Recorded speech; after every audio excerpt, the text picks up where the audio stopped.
We're going to be a little off topic on this one today, guys.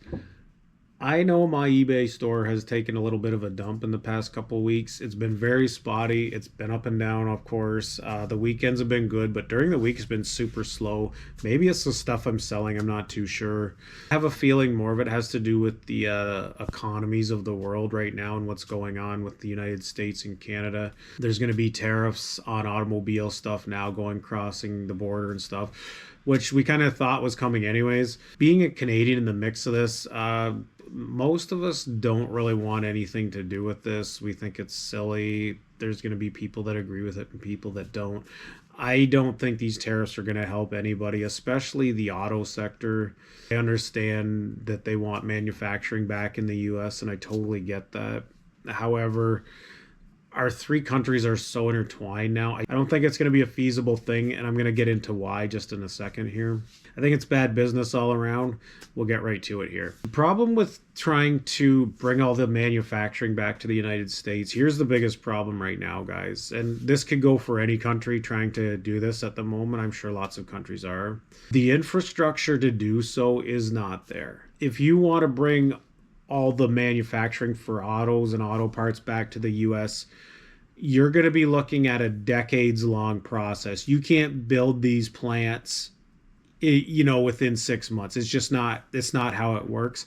And I know some people might think that is how it works, but it is not. You can't just turn on a switch and build a factory. It doesn't work that way. Get all the autos, the American companies, to build back in the US again. Like I said, you would probably take at least a decade to get all that back there. Now, what's going to happen in this decade time? There's going to be a new president in 3.5 years. They could be a Republican, it could be a Democrat, it doesn't matter. The point is, the new president might not want these tariffs on vehicles and vehicle parts. So, what happens if, say, General Motors says, okay, we're going to close everything in Canada and we're going to start building these mega factories in the US?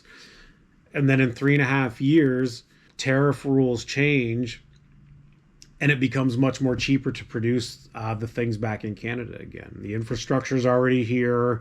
They've already invested the money, billions and billions of dollars. And this has been going on for about 70 years, guys. Don't kid yourself. The car markets have been intertwined for at least 70 years. It's just, this is how it's been going. The car companies are going to say what they want the president and the governments on both sides to hear, really, and they will say we're going to invest this much in the US or we'll invest this much here. You have to understand, they're just pandering to the current government. I don't think they're going to move all their plants down there. At the end of the day, the consumer is going to eat this price increase, because you got to understand, these car parts are crossing each border from Canada to the States and the States to Mexico multiple times, sometimes 7 or 8 times. There's no easy way to just stop producing these in Canada and Mexico and start doing it all in the US. The stuff is just not there. The manufacturing might to do so is not currently there, and it's not economically reasonable. Otherwise, they would be doing it already, in my opinion. I would think that's a pretty honest assessment of the situation. Steel and aluminum tariffs. I know back in the old days, like, the US had its big manufacturing might.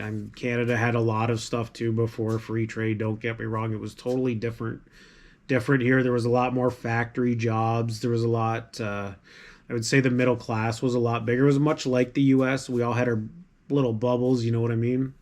So now that we've gone through the free trade stuff, the steel, not so much. The U.S. does have a good manufacturing base. I don't think they have enough to just start making the amount they need. Obviously, if they could have for a reasonable price, they would have already been doing it.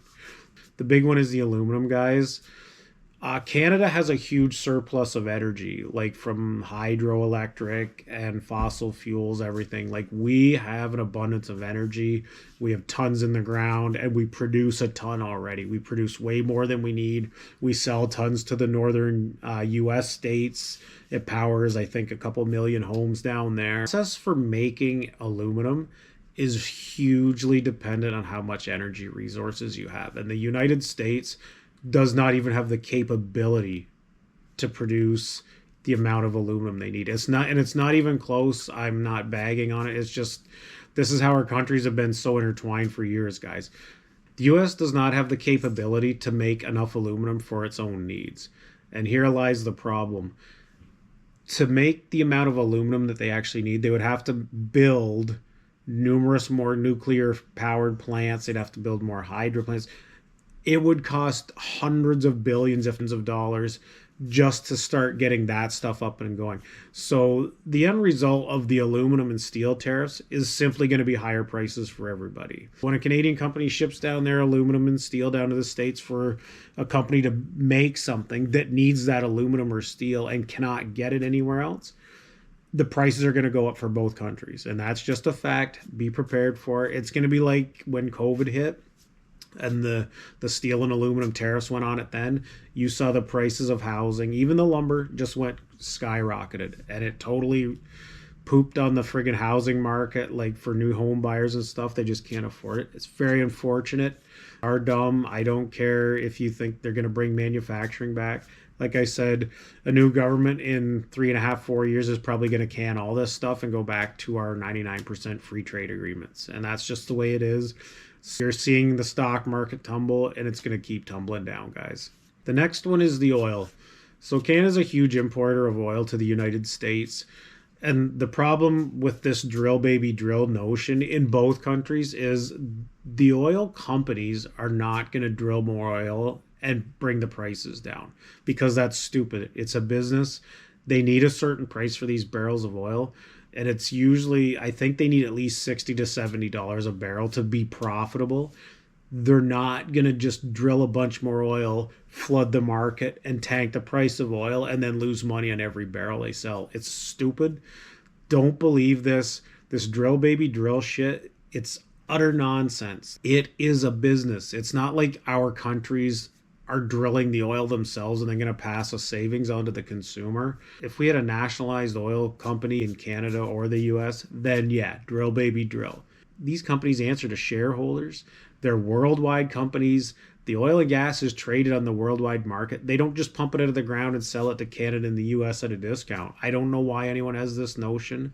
It's not going to bring the gas prices down substantially and the cost of goods. It's just not, guys. Drill baby drill is a bunch of crap. It's been fed to us for years. The only good thing about drill baby drill is it helps the governments increase their tax revenue. That's the only thing, and then obviously some jobs. In reality, you're going to see a lot of people lose their pension funds over this. You're going to see both of our economies go into a huge recession, and you can mark it now. It might be something that people don't want to hear. 100% our countries are already in a recession, and we're going into a bigger one. These tariffs, it's totally going to crap out our economies, guys. I don't see the point of it. If you think tariffs are good for the countries, please let me know in the comments below, because I don't see any good coming out of this. Manufacturing's not coming back to the US or Canada the way it used to be. We just simply can't produce $2 t-shirts. We can't produce $10 a barrel oil. We can't produce cheap lumber. We have to pay people a certain wage in these countries, and that's where the other countries like China and Russia and like they have a benefit of being able to pay their employees less. We don't have that. It's never going to go down low like that again. Our cost of production is very high in these countries.